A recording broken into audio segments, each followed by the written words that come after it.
अब एक आखिरी सवाल, इसमें ये कह रहा है कि internal impedance of the auto transformer पता करना है।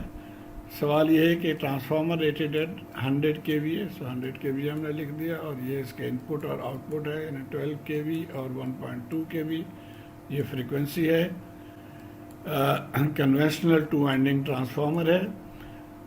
Under these conditions, its series resistance and reactance are given as 1 and 8% per unit. तो ये रिएक्टेंसेस दिए हुए हैं इसके 1 और 8% पर यूनिट के हिसाब से। The transformer is to be used as 13.2 12 kV step down transformer। अब इन दोनों को जोड़ के स्टेप डाउन करना है, तो स्टेप डाउन के लिए आपको पता है कि सेकेंडरी को हम नीचे जोड़ते हैं, तो ये कुछ इस तरह से हो जाएगा। तो हमने सेकेंडरी को यहाँ पे जोड़ लिया, तो अब हमारा ये स्टेप डाउन ट्रांसफार्मर बन गया।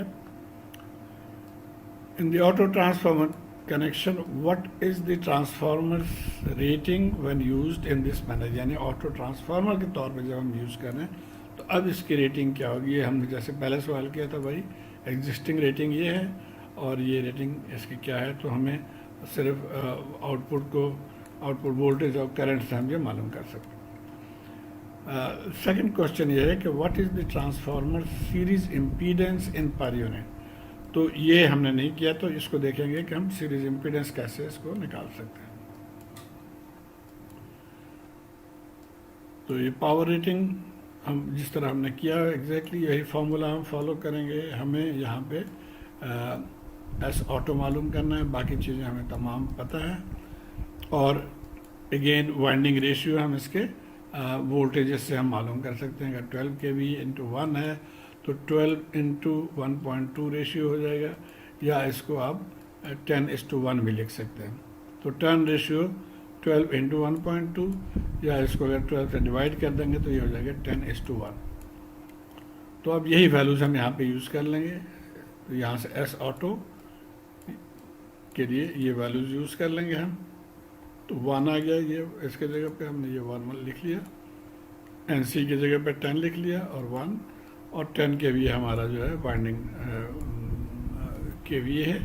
तो अब इस ट्रांसफार्मर के kVA देखें, यहाँ पे अब 11,000 kVA 11,000 kVA, यानी ये 11 टाइम्स ये बढ़ गया। तो ये तो हो गया जैसे जो हमने पिछला सवाल किया था उसी तरह से। अब इसके सेकंड पार्ट में वो कह रहा है कि सीरीज इम्पीडेंस पर यूनिट आपने मालूम करना है।